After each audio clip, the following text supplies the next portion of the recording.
Robert Garnham. Well, thank you very much. I'm going to stand up, I think. Have you ever gone into a cafe or a coffee shop and asked for tea, and they said, what kind of tea? And you say, well, just English, just normal tea. And they say, do you mean English breakfast tea? And you say, is that normal tea? And they say, yes. And then they go behind them where they've got all these different blends of tea and all these fiddly little drawers, but the English breakfast tea is kept in a big box because that's the one that everyone wants. And if that's the case, then why don't they just call it tea? So anyway, for you, Woking and Guildford, my hometowns, I'm going to do a tea rap. I'm rapping with my tray and I'm going to move your way. This is what I have to say, because what I need today is a cup of Earl Grey, and that would be most pleasant. You know what is new? It's the things that I do. I spit my rhymes so hard and they're coming at you. I hang out with my crew and my home is too. I say, hey lads, would you care for a brew? One lump or two? I'll be mother, shall I? I'm a funky mother cuppa lover, got a cuppa with my supper, but my plans you cannot scupper. Put no milk in, watch me splutter. I'm the bread and you're the butter. Got a scone too, add it to my song, gonna make it disappear. Scone. Yo, sup, pass me your cup. If you want to have a coffee, then I guess you're out of luck. Got a caddy, who's the daddy with his caddy. Got a teapot, got a cozy, got a decaf, makes me dozy.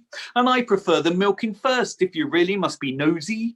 Cause I'm wild and I'm free, and it's brewing, you see. Cause seriously, this is all about tea. This is all about tea. This is all about tea. Thank you. So anyway, that was my tea rap. Thank you very much. And hey, do you like this tray? Do you like this tray? I think it's amazing. I think it's beautiful. Or as they say in France, très bon. So anyway,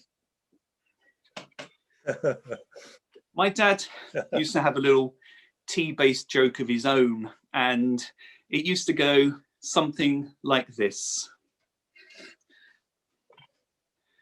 My dad would lift the teapot high and pour a thin trickle of tea into the cup far below. High tea, he'd say, and we'd all roar with laughter.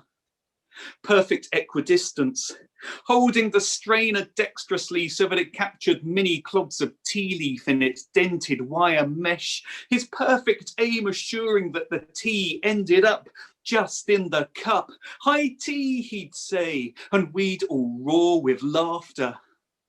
So he'd experiment, stand on a chair, on a footstool, on a step ladder, anything to gain the necessary elevation. High tea, he'd say, and we'd all roar with laughter.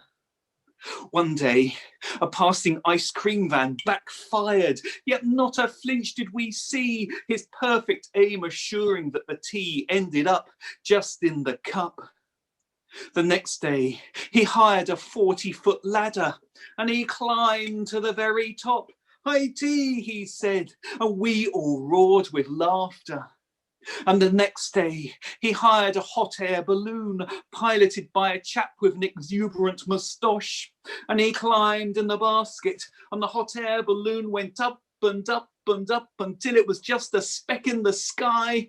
And just as he was about to repeat his usual joke with the teapot, a sudden gust of wind blew the hot air balloon away over the horizon, and we never saw him again. I never did like that teapot anyway, my mum said. Yeah. And since then, we've always used tea bags. Well, thank you very much, Woking and Guildford. I'm feeling homesick for Surrey. Oh, have a great evening. Thank you very much. Enjoyed those very much, you did. And I think everyone else did as well.